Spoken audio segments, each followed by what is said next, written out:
Hey Spartans, happy Veterans Day! I'm Kaylee Kasuba. I'm Jaron Jin. And I'm Annie Taylor. We are so lucky to live in a country that gives us so many amazing opportunities. This would not have happened without our amazing soldiers who did or are sacrificing themselves for us. Although we should honor our veterans every day, November 11th is the official date in America. The definition of Veterans Day is a public holiday held on the anniversary of the end of World War I, which is on November 11th, to honor U.S. veterans and victims of all wars. Most of us just think it's another day off of school, but it's so much more than that. Many of our veterans gave up or are still giving up holidays with their families, their children's first steps. In some cases, they gave up their life. The list goes on and on. This video is to remember and honor and get us thinking about how much others have sacrificed for us and how thankful we should be. Let's realize how something as small as writing a letter or just simply shaking a veteran's hand and saying thank you can make an amazing impact. We hope you will really dig deep to connect with Veterans Day and reflect on how much soldiers and veterans will, are, and have given for us.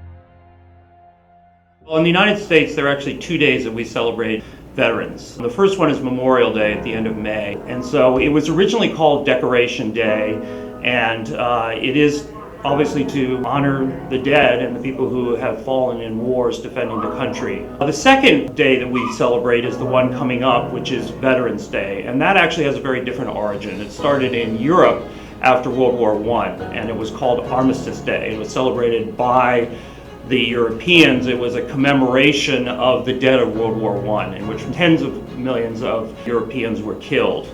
And in the United States, it was first commissioned by President Woodrow Wilson in 1919, just as a commemorative day. In 1938, it was made an official holiday in the United States. But it was still called Armistice Day, and it was not until later, in the 1950s, after the World War II and the Korean War, that it was changed to Veterans Day to commemorate not only the dead of World War I, but also the dead of World War II and the Korean War, and subsequently all American wars.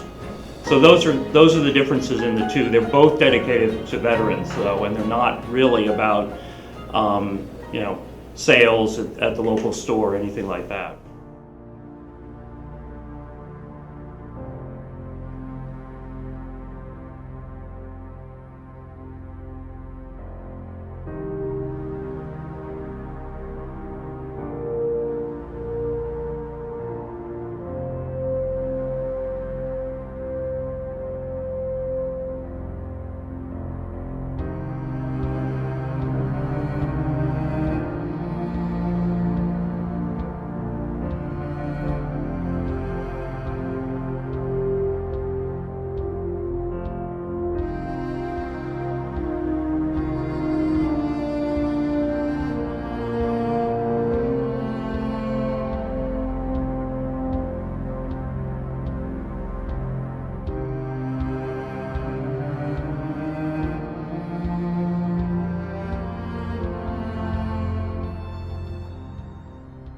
So I chose the Marines basically because it's one of the hardest branches and it's the most dedicated. It gave me an opportunity to become more of a leader and involve myself personally into being a better person overall. My decision to go to the Air Force Academy, there was a lot going into it. My dad served in the Navy for 16 years. My brother's currently in the Air Force. I wanted to follow in their footsteps, and I also wanted to be a part of something greater than myself. It's pretty incredible that I have the opportunity to play football while also serving my country. So one of the challenges will be getting up early and just the transition to military work. In Marines, you get up at 5 in the morning and at 9:30 at night. So it's gonna be a challenge, but it's gonna be hard work that's gonna be well spent. Create bonds with people that you couldn't create otherwise at some other university because of the struggle you have to go through college. And afterwards, you have those lifelong friends and you have the opportunity to do almost whatever you want to do after you graduate. And it's my dream to become a pilot. And so going to the Air Force Academy has given me the opportunity to become a pilot and fly for the Air Force and for my country.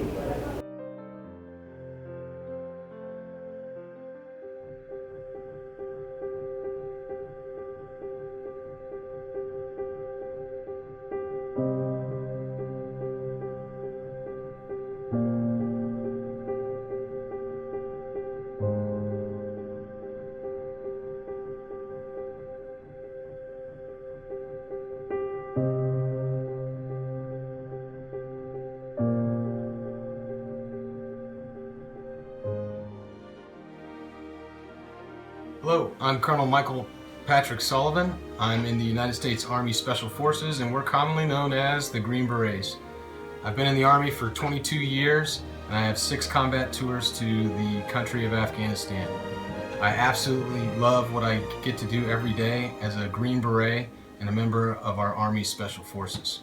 We do a lot of dangerous things, a lot of cool things, and it's absolutely one of the best decisions I ever made in my life.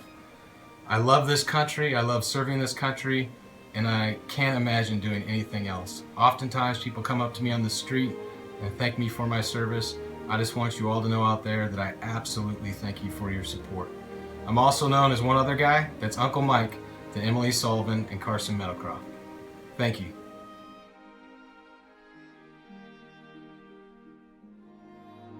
So in the Marines, everyone's trained as an infantryman, and your MOS, which is your military occupation specialty, is your secondary job. And I'll be going into the reserves. So I'll be going into college, and then every summer after that, I'll do a next step of my training. And then eventually I'll go into officer training, where I hope to become a pilot. Serving America is important to me because it's my country. There's no other reason. I love America, and I take great pride in patriotism. And it's just something I've dreamed about. I want to serve the country. I want to be one of those people protecting America. Being America is important to me because it makes me feel good about myself, not just that I'm doing something good, but I'm being selfless for my country, whereas I look at what America might come to in this day and age, and I just want to do something about it where I can make an impact myself.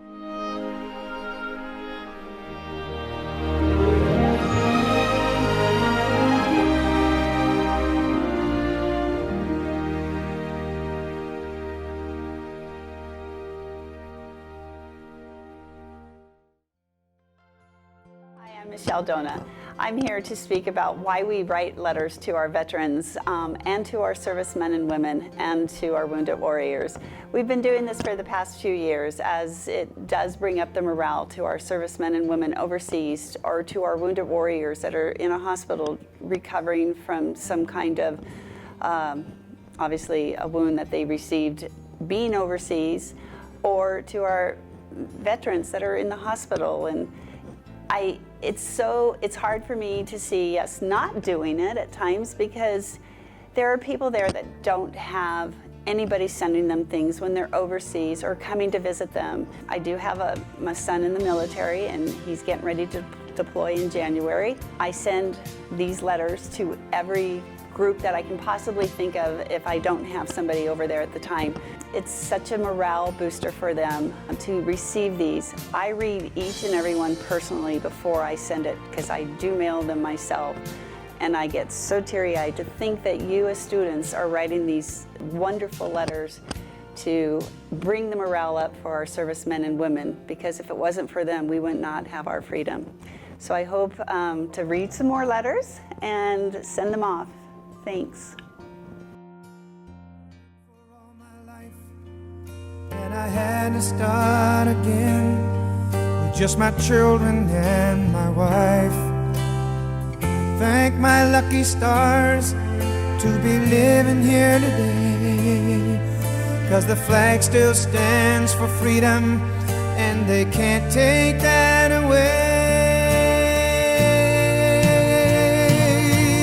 And I'm proud to be an American, where at least I know I'm free.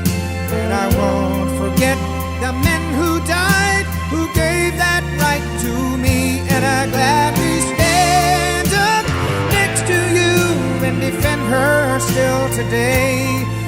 'cause there ain't no doubt I love this land.